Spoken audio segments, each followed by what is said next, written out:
Well, I hope you've enjoyed this, the first Friday weekly show from Radio Free UK following the Brexit referendum and the win for Brexit. And to finish off, as ever, we have a tale from Batsby, produced by Alan Taylor Shearer. From batsby.blogspot.co.uk. No contest. The Tory leadership contest, or contests, is down to the final pair, both women, which infuriates the progressives who, despite all their rhetoric and all-woman shortlists, has yet to put a woman in charge of the UK government, while the reactionary hooligans of the vicious far right are about to do it for a second time. The establishment is supporting the Grey Lady of Westminster, Major Minor, Theresa May, because,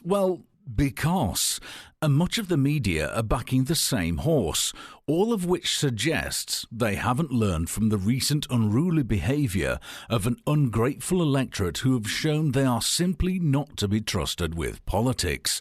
Or do they secretly want you to vote for Andrea Leadsom and are openly backing May because they suspect the party members, who have the final say, will reject the establishment candidate? And where Michael Gove manoeuvres a carefully crafted ploy to eventually put Leadsom into the final two, after all, he is frequently cited as one of the most intelligent players of the political game, or does the entire process just smell of cock up?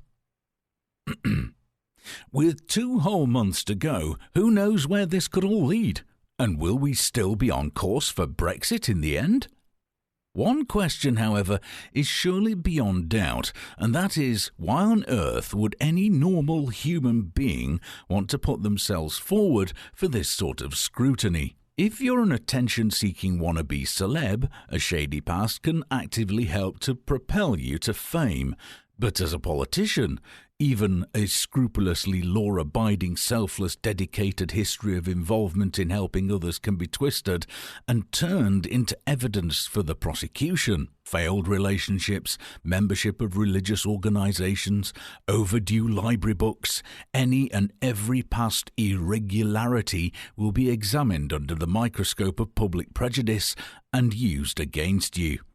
All this unhealthy preoccupation with your existence before Westminster is why many MPs choose the obscurity of the backbenchers and live out their careers in the shadows, rather than in the unflattering glare of the harsh limelight. I'm reminded of one such MP, long consigned to the dustbin of history, who had a brush with the law as a youth, but later redeemed himself and went on to quietly campaign for a more understanding justice system. None too bright as a teenager, as an older man, he liked to tell the story of how his youthful indiscretion had landed him in juvenile court. When everybody was assembled, the magistrate introduced himself to the assembly, briefly explained the procedures that were to be followed, and introduced himself, inviting the other officials to do likewise.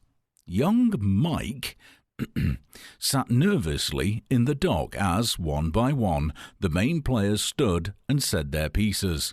I'm Joan, the stenographer. I record everything that is said during the session. Then, hello, I am the court clerk. I maintain a record of proceedings and help to administer oaths. And I am Stephen Jones, and I will be examining the defendant as part of my duties as the prosecutor. Attention then switched to the man sitting beside Mike, who said, Thomas Preston. Sir, I am Michael's solicitor, and I'll be seeking to defend him to the court and prove his innocence. At which point all eyes turned to the defendant himself. Mike stood, a little nervously, looked around the room and stated, Hello, I'm Mike. I'm the one who stole the car.